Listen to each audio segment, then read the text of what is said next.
Welcome back. آپ دیکھ رہے ہیں پروگرام فائدے کی بات. بریک پہ جانے سے پہلے عامر صاحب ہم لوگ یہی بات کر رہے تھے کہ ایک شہر سے گاؤں بھی ٹرانزیکشن آسانی سے ہو جاتی ہے. جو کچھ نجی کمپنیاں ہیں, ٹیلی کام کمپنیز, جو کہ موبائل بینکنگ کو ذرا ترجیح دے رہی ہیں.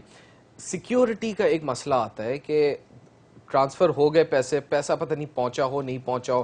لوگوں کو اس بات کی زیادہ گھبراہٹ ہے کہ میں جو پیسہ یا ٹرانزیکشن کسی دکان سے جا کے کر رہا ہوں یا موبائل فون سے کر رہا ہوں وہ کتنا سیکیور ہے. Visa as country manager for visa Pakistan, یہ کتنی بڑی ایک کنسرن ہے؟ دیکھیں ابھی پاکستان میں فی الحال 2 کمپنیز ہیں جو کیا کہتے ہیں موبائل بینکنگ کو کافی ایگریسولی مارکیٹ کر رہے ہیں to the unbanked population. ایک تو ہے آپ کا ایزی پیسہ بائی ٹیلینور اینڈ تعمیر, اور دوسرا ہے یو بی ایل کا اومنی پروڈکٹ. یہ دونوں جو کمپنیز ہیں یہ باقاعدہ کیا کہتے ہیں دکانوں میں سائن اپ کر رہے ہیں جہاں آپ دکان پہ جا کے آپ یہ ٹرانزیکشن کر سکتے ہیں. دونوں یو بی ایل کے اومنی پروڈکٹ ہے, پاکستان کے کسی کونے اور میں پاکستان کے کونے میں آپ کو پیسہ آپ بھیج سکتے ہیں. اب دونوں جو کمپنیز ہیں وہ کیا کہتے ان نے اپنے میکنزم اس طریقے سے رکھے ہوئے جہاں آپ اومنی دکان سے اومنی دکان بھیج سکتے ہیں, یا ایزی پیسہ دکان سے ایزی پیسہ دکان, یعنی جو ہم کہتے ہیں کلوز لوپ انوائرمنٹ میں. لیکن اگر آپ چاہتے ہیں کہ لوگ کوئی پریشانی کے بغیر وہ یہ بس فیل کریں کہ بھی میں یہاں کراچی سے میں پیسے بھیج رہا ہوں لیٹ سے لڑکھانہ, یا میں بھیج رہا ہوں جہاں بھی, اور مجھے کوئی فکر نہیں ہونے چاہیے کہ وہ دکان جو ہے اومنی کی ہو یا صرف ٹیلینور کی ہو. پھر اس کو then you start talking about interoperability. وہ چیز ہے جیسے پچھلے 50 سال سے ویزا کرتا آ رہا ہے پلاسٹک کے انوائرمنٹ میں. آج آپ کا بینک ہے, آپ بینک کا ویزا کارڈ استعمال کرتے ہیں, آپ کوئی بھی دکان پہ چلے جاتے ہیں, آپ کو فکر نہیں ہوتی ہے کہ وہ جو دکان ہے اس کے ساتھ بینک کی میری ریلیشن شپ یا نہیں ہے, چاہے وہ پاکستان میں ہو یا باہر ممالک میں ہو. وہی سچویشن جو ہے اب موبائل بینکنگ میں بھی آنے والا ہے کہ بھائی آپ آرام سے یہ کہیں گے کہ بھائی میں بس پیسے بھیجنے چاہتا ہوں کسی بھی نیٹ ورک کے ذریعے, آپ کسی بھی نیٹ ورک کو بھیجیں, صرف وہ اسی نیٹ ورک پہ نہ ہو. ہاں, جیسے اس کو کہتے ہیں انٹر آپریبلٹی. اور انٹر آپریبلٹی ایک ایسی چیز ہے جہاں ویزا کے پاس 50 سال کا ایکسپیرینس ہے. ویزا نیٹ جو ہے وہ انٹر آپریبلٹی کے اوپر ہی بنا تھا. ویزا نیٹ کے تھرو ہمارے پاس billions and trillions of dollars of transaction سال میں گزرتے ہیں. ایک سال میں الحمدللہ 3 ٹریلین, اب مجھے نہیں پتا کتنے زیروز ہوں گے اس کے بعد, لاٹس آف زیروز کے ٹرانزیکشن ایک سال میں ہوتے ہیں جو ریلائبل ہوتے ہیں اور سیکیور ہوتے ہیں.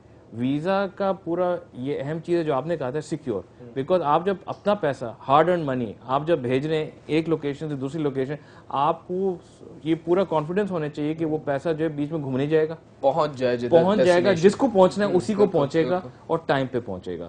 تو میرے خیال میں جس ڈائریکشن میں ہم لوگ کام کر رہے ہیں بینکوں کے ساتھ, جس میں اسٹیٹ بینک آف پاکستان بھی برانچ لیس بینکنگ کی گائیڈ لائنس ہیں, آپ کا پاس پی ٹی اے ہے, پاکستان ٹیلی فون اتھارٹی جو ہے, اور یہ جو پارٹنرز مل کے جو کام کر رہے ہیں, جو ایک کی ایلیمنٹ جو ہے, یہ کی ڈائریکشن جو میرے خیال میں ریگولیٹر نے بھی کہا ہوا ہے اور پارٹنرز بھی یہ دیکھیں, اب وہ جو ہے بینکس اور ٹیلکوز ایک دوسرے کو ایز کمپیٹیٹرز نہیں دیکھ رہے ہیں, پہلے دیکھتے تھے ساتھ کام کر رہے ہیں تاکہ بہتر پروڈکٹس جو اگر ہم چاہتے ہیں کہ یہ گرو ہو تو جو ٹیلکوز ہیں, بینکس ہیں, پارٹنرز لائک ویزا ہیں, دکان ہے, ہم سب کو ایز پارٹنرز گرو کرنا پڑے گا. اگر ہم نے یہ کہا کہ جی نہیں ہم آپ کے ساتھ کام نہیں کریں گے یا یہ میرا ہی پروڈکٹ ہے, تو پھر یہ جو ایکسپینشن ہم چاہتے ہیں یہ نہیں ہوگا, پاسبل نہیں ہوگا. اور یہ جو ہم بات کر رہے ہیں کہ جو 90 ملین لوگ ہیں جن کو بینکنگ سرکل میں آنا ہے وہ نہیں آنا پائیں گے, اور بیسکلی تو it's not going to work in the long رن.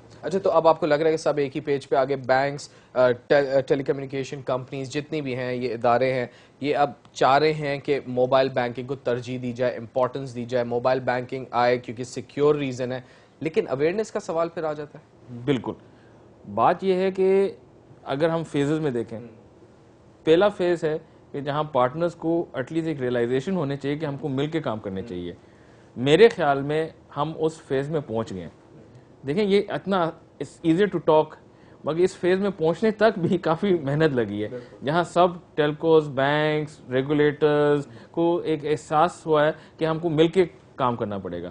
اب ہم اس فیز میں آ رہے ہیں جہاں مل کے کیا کہتے عام گھاک کو ایکسپلین بھی کرنا پڑے گا کہ یہ ٹیکنالوجی کو وہ کس طریقہ سے اپنے فائدے کے لیے استعمال کر ایکسیپٹ سکتے کر ہیں. لیں ٹیکنالوجی کو, کیونکہ ابھی وہی ایک ٹیکنالوجی کو کوئی ایکسیپٹ کرنے کو بھی تو لوگ زیادہ تیار نہیں ہیں. لیکن موبائل جو بینکنگ کی ہم بات کر رہے ہیں جو کمپنیز دے رہی ہیں, سیکیورٹی کا تو ایک کنسرن ہم نے ابھی تھوڑی بہت بات کی, سروسز کیا کیا دیں گے, کیا بل پیمنٹ سے لے کے سارے. لیکن ایک بریک لوں گا عامر پاشا صاحب, اس کے بعد بریک کے بعد یہ بات کروں کس کس قسم کی سروسز موبائل بینکنگ میں ہم دے سکتے ہیں لوگوں کو, ویزا خاص کر کے ویزا پاکستان کس طریقے سے دے سکتا ہے, اسی بارے میں بات کریں گے. عامر پاشا صاحب سے ہمارے ساتھ رہیں. ہم بات یہی کرنا چاہ رہے ہیں موبائل بینکنگ اور جو پلاسٹک کارڈز ہیں جس میں کریڈٹ کارڈ آ جاتے ہیں, ڈیبٹ کارڈ, اس کی امپورٹنس کیا ہے, لوگوں کو اس کے بارے میں پتہ نہیں ہے, اور یہ کتنا سیکیور ہے. انہی چیزوں کے بارے میں بات کریں, ہمارے ساتھ رہیں.